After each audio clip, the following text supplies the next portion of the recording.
ahora están pasando muchas cosas. No sé qué estás leyendo también, Katia. Yo podría comentar, bueno, que leí tu libro, ¿no? Estoy por leer también, sobre todo poesía peruana escrita por mujeres. He leído mucho.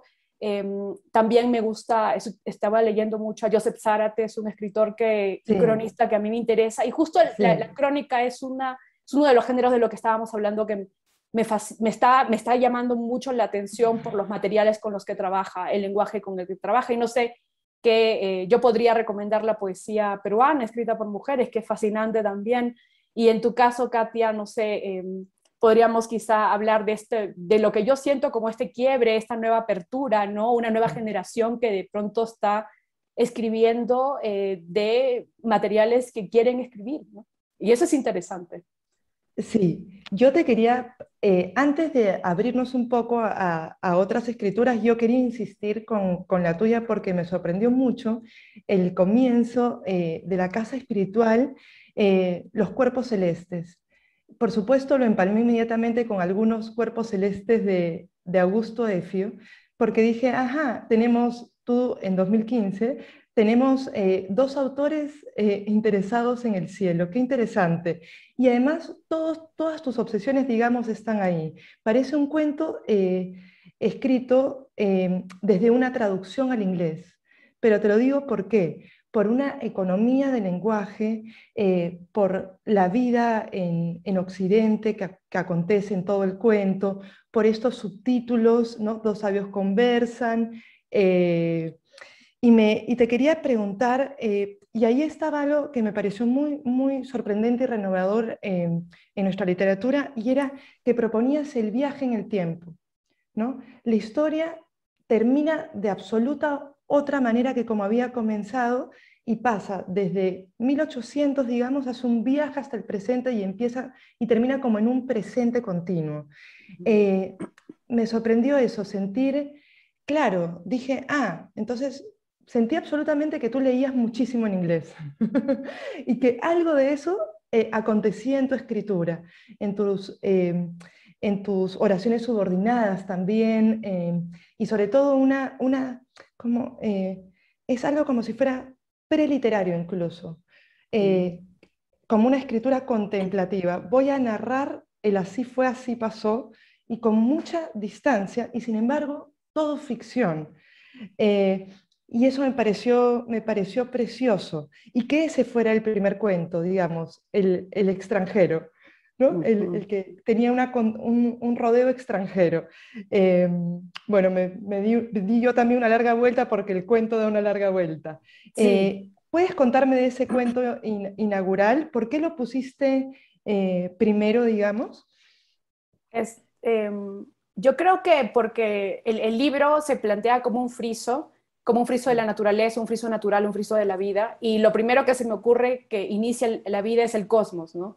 Entonces, Ujú, mi intención es un poco vincular el cosmos con la presencia viva, humana, ujú, y de alguna forma la única manera de hacerlo es mediante la contemplación, ¿no? Yo no creo que exista otra forma de vincularnos con el cosmos, sino a través de la distancia, ¿no? ujú, Yo creo que esa es la distancia que quisiera recuperar en un ujú, tiempo en que se nos dice que todo es muy cercano, que todo es accesible, que es muy íntimo. También ujú, quisiera recuperar esta distancia que requieren digamos que las entidades naturales, las entidades del cosmos, ¿no? Y también es un relato intergeneracional.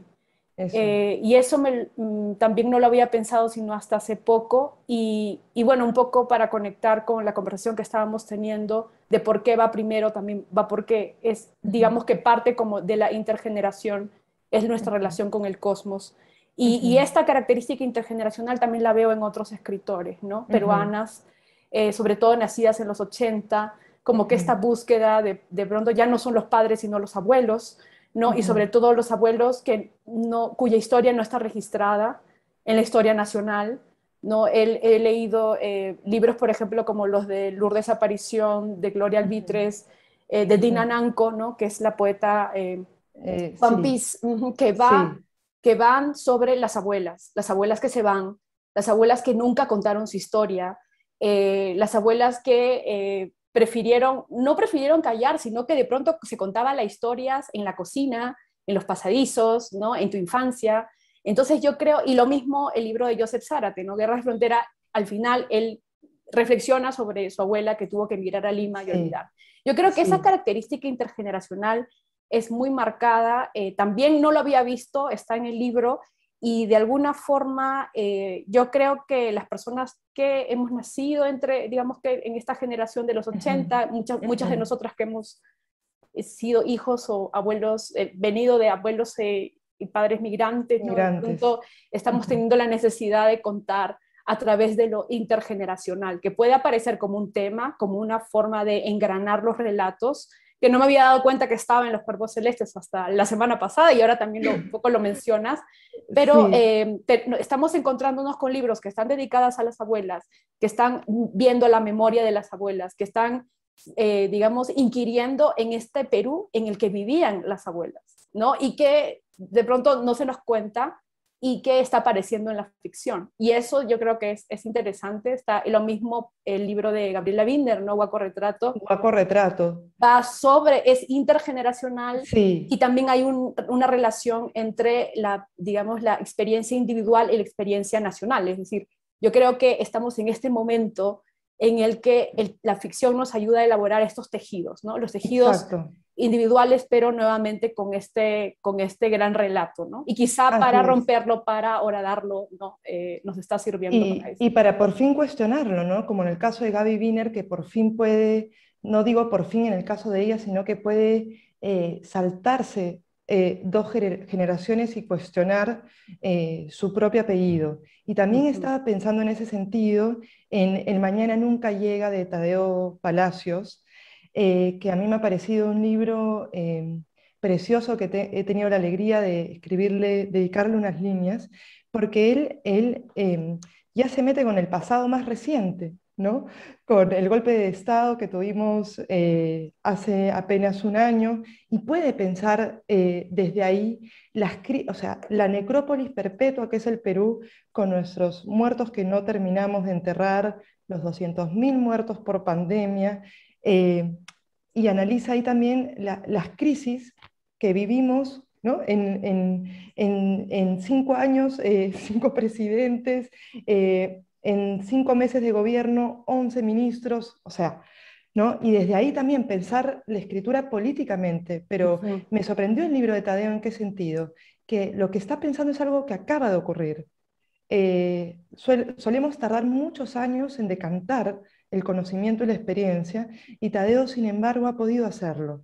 Eso a mí me pareció precioso. Lo mismo Joseph Zárate con Guerras del Interior, que sedimentiza y estratifica, digamos, sus capas de interés, ¿no? El petróleo, el oro, la tala, y me parece que desde ahí es como se puede hacer ficción desde los hechos concretos, pero al mismo tiempo se puede hacer unas no ficciones recuperando, como tú bien dices, las voces de los propios familiares, para cuestionarlos también.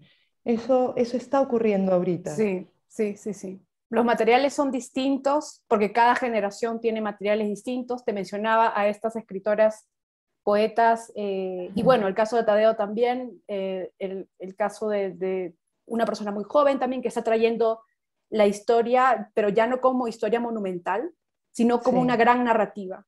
Y había señalado, pero también me parece particular el caso de Fiesta, de Denise Vega Farfán, ¿no? Que ella también es nacida en los 80, en que la historia, digamos que se nos presenta en el libro el mar como historia, ¿no? Entonces, la historia, digamos que la historia revisitada a través de la ficción, se nos presenta incluso en la poesía como el material del mar, ¿no? Es decir, este mar que tiene historia a través de la pesca, y es el caso del libro de Joseph Zárate también, que divide, ¿no? El libro entre madera, oro. De pronto estos materiales tienen una historicidad, y se está hablando de esa historicidad en los términos de la ficción, ¿no?